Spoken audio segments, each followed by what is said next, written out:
Good evening guys. तो स्वागत करता हूं आप सबका यूनिवर्सिटी अपडेट्स में। तो मैं आ गया हूं आज की न्यू वीडियो के साथ। तो आज की वीडियो सेकंड सेमेस्टर स्टूडेंट्स के लिए मोस्ट इम्पॉर्टेंट रहने वाली है, क्योंकि इस वीडियो में हम बात करेंगे history of India 300 CE to 1200 CE के मोस्ट इम्पॉर्टेंट क्वेश्चन के, जो एग्ज़ाम में 100% आएंगे। तो वीडियो को ध्यान से देखना और सुनना समझना। कोई टॉपिक समझ में नहीं आता तो कमेंट सेक्शन में आप लोग पूछ लेना, और इन क्वेश्चंस के आंसर कहाँ पे मिलेंगे आपको वो मैं आपको वीडियो के लास्ट में बताऊंगा। तो चलिए वीडियो स्टार्ट करते हैं। तो जो हमारा पहला क्वेश्चन है, एक बार मैं हाइलाइटर ऑन कर देता हूं जिससे कि आप लोग को इजी होगा समझने में। Most important question of Delhi history of India 300 CE to 1200 CE, all semester students के लिए हिंदी इंग्लिश दोनों में है, बाय पठान सर। तो इसमें जो हमारा पहला क्वेश्चन बनता है वो है 300 से 1200 ईसा की इतिहास के स्रोत क्या है तथा तख्ती उनकी सीमाओं का विश्लेषण कीजिए। जो हमारा 300 CE से 1200 CE का इतिहास रहा है उसके बारे में इसमें हमें एक्सप्लेन करना है, पॉइंट वाइज इंट्रोडक्शन देना है ऐसे ही, और उसकी सीमाओं का विश्लेषण कीजिए, यानी उसमें क्या क्या सीमाएं थी, क्या क्या परेशानी आई, वो सारी चीज़ें आपको इसमें एक्सप्लेन कर देना है। मतलब आपका जो सब्जेक्ट है 300 CE से 1200 CE, आपको उसके बारे में जो कुछ पता है यहाँ पे आप लिख देना। उसके बाद आता है हमारा दूसरा क्वेश्चन, समुद्रगुप्त की उपाधियों का चर्चा करें।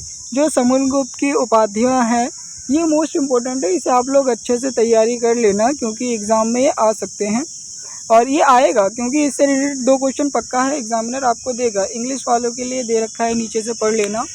और क्वेश्चन थर्ड हमारा जो है, गुप्त काल के दौरान अर्थव्यवस्था, धार्मिक तथा सामाजिक जीवन में विकसित हुई नई प्रवृत्तियों का मूल्यांकन कीजिए। तो इसमें आपको बताना है जो गुप्त काल था, चंद्रगुप्त मौर्य ये सारे थे ना, वो तो मौर्य शासन हो गया, गुप्त काल हो गया। तो गुप्त काल के बारे में आपको बताना है अर्थव्यवस्था धार्मिक तथा सामाजिक जीवन में विकसित हुई, यानी उनमें जब गुप्त काल यहाँ था उसमें क्या क्या उपलब्धियाँ हुई उसके बारे में एक्सप्लेन करना है। और ये जो गुप्त काल वाला है ये मोस्ट इम्पोर्टेंट है, इससे रिलेटेड 2 क्वेश्चन एग्जाम में आएंगे और आपको इसका आंसर देना कंपलसरी है, आप लोग ज़रूर देना, अच्छे से पढ़ लेना। उसके बाद हमारा चौथा क्वेश्चन आता है, दक्षिण भारत के इतिहास में पल्लवों के योगदान का मूल्यांकन कीजिए। यानी जो हमारा साउथ इंडिया है उसमें पल्लव जो आए हुए थे, आपने पढ़ा होगा कि उनका क्या योगदान रहा है, उसके बारे में आपको यहाँ पे एक्सप्लेनेशन देनी है। उसके बाद हमारा पाँचवा क्वेश्चन आता है, पूर्व मध्यकाल में राजपूतों के उदय की व्याख्या कीजिए। यानी जो हमारा पूर्व मध्यकाल था उसमें राजपूत किस तरीके से उदय हुए, उनका क्या योगदान रहा और ये अस्तित्व में कैसे आए उसके बारे में आपको एक्सप्लेन करना है। उसके बाद फिर एक क्वेश्चन आ जाता है छठा, पल्लवों के प्रशासनिक व्यवस्था एवं कला में विकास का पुनः निरीक्षण कीजिए। यानी जो पल्लवों का निर्माण किया था, पल्लवों के राजा जो भी थे उन्होंने क्या क्या करा, कैसे उसका पुनः निर्माण किया गया, सारी चीज़ें आपको यहाँ पे डेफिनेशन करके एक्सप्लेन करनी है, तो ये इम्पोर्टेंट है। उसके बाद सातवां आता है, गुप्त वंश की प्रशासनिक व्यवस्था की मुख्य विशेषताओं को चर्चा कीजिए। यानी जो गुप्त वंश था हमारा उसने क्या क्या बदलाव किए, क्या क्या उसने अपने राज्य में किया, ऐसी कौन सी तकनीकी का यूज़ किया जिससे कि उसे याद किया जाता है, वो सारी चीज़ें इसमें लिखना है।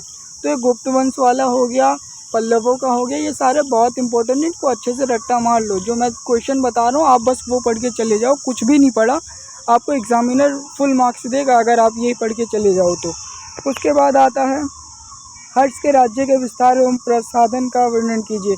जो हर्षवर्धन एक राजा था, आप लोगों ने अपने सब्जेक्ट में पढ़ा होगा, तो उसी के बारे में यहाँ बताया जा रहा है, उसके बारे में आपको यहाँ डेफिनेशन देनी है, समझाना है और बताना है, तो उसके प्रशासन का वर्णन करना है। उसके बाद हमारा 9वां क्वेश्चन आता है, चोल राज्य व प्रशासन के स्वरूप का मूल्यांकन कीजिए। यानी जो हमारा चोल राज्य था, चोला वंश था, आप लोगों ने सुना होगा, मूवीज़ भी आई होंगी इसकी कई सारी, आप लोगों ने देखा होगा। तो चोल वंश के बारे में आपको जो कुछ भी पता है इसमें लिख दीजिए। जितने क्वेश्चन मैं बता रहा हूँ ना उससे रिलेटेड अलग से भी 1-2 टॉपिक आप लोग पढ़ लेना, और बाकी जो मैं बता रहा हूँ वो तो पढ़ के ही जाओ, एग्ज़ाम में यही आएगा। उसके बाद 10वां हमारा जो क्वेश्चन आएगा वो संक्षिप्त टिप्पणी लिखने का है। जो टिप्पणी वाला क्वेश्चन है ये तो 100% आएगा, जितने मैंने टॉपिक बताए हैं इसको विस्तार से भी पढ़ लेना और शॉर्ट टर्म में भी पढ़ लेना। तो सबसे पहले जो हमारा आता है, गुप्त काल की कला एवं साहित्यिक बताए। तो गुप्त काल के बारे में अच्छे से पढ़ लेना, उसके साहित्यिक सारी चीज़ें अच्छे से रट्टा मार लेना आप लोग। उसके बाद वाकाटक वंश, तो ये वाकाटक वंश वाला है, मोस्ट इम्पोर्टेंट है, इसको तो अच्छे से आप लोग पढ़ के जाना। और मध्यकाल में सामंतों की भूमिका बतानी है आप लोगों को। फिर आता विज्ञान और प्रौद्योगिकी के बारे में बताना है। उसके बाद चोल संस्कृति एवं कला, यानी चोल राज्य जो था उसके बारे में आपको एक्सप्लेनेशन करना है। तो ये थे मोस्ट इम्पोर्टेंट क्वेश्चन जो एग्जाम 100% आप लोग इसका स्क्रीनशॉट लेते हो। और ये हिस्ट्री ऑफ सी आप लोगों को देता हूँ, ये हिंदी इंग्लिश दोनों मीडियम में है। उसके बाद 10वां क्वेश्चन ये रहा हमारा। और ऐसे ही मोस्ट इम्पोर्टेंट क्वेश्चन जानने के लिए हमारा चैनल आप लोग कर सकते हैं यूट्यूब पे, यूनिवर्सिटी अपडेट्स आसिया इन्फो के नाम से है, और इंस्टा पे हम आशिया 1K के नाम से हैं। तो अब मैं आपको बात करता हूँ कि इसके आंसर कहाँ और कैसे मिलेंगे। तो इसके आंसर आप लोग क्या करना, क्वेश्चन जो मैंने दिया उसका स्क्रीनशॉट ले लेना और ChatGPT पे जाके पेस्ट कर दो वो पेज, और उससे कह दो हमें sequence wise DU SOL NEP according second semester आपका जो कोर्स है वो लिख देना, उसके अकॉर्डिंग हमें इसका आंसर दे दो। वो ChatGPT आपको सोल के अकॉर्डिंग आंसर दे देगा, इंट्रोडक्शन कैसे लिखना है पॉइंट वाइज सारी चीज़ें आपको बता देगा। आप वहाँ से भी पढ़ लेना और ChatGPT से शॉर्ट टर्म में भी समझ लेना, वो आपको समझा देगा। तो मैंने आपको मोस्ट इंपॉर्टेंट क्वेश्चन बता दिए, इसके आंसर कहाँ और कैसे निकलेंगे वो भी बता दिया। तो इतना कुछ कर दिया तो आप लोग चैनल सब्सक्राइब करके ज़रूर जाना और हमारी वीडियो को आगे तक ज़रूर शेयर करना। और नेक्स्ट वीडियो में किस टॉपिक पे किस सब्जेक्ट पे लेकर आऊँ आप लोग वो ज़रूर बताना। तो मिलते हैं नई वीडियो के साथ। धन्यवाद। मैं आपका अपना पठान।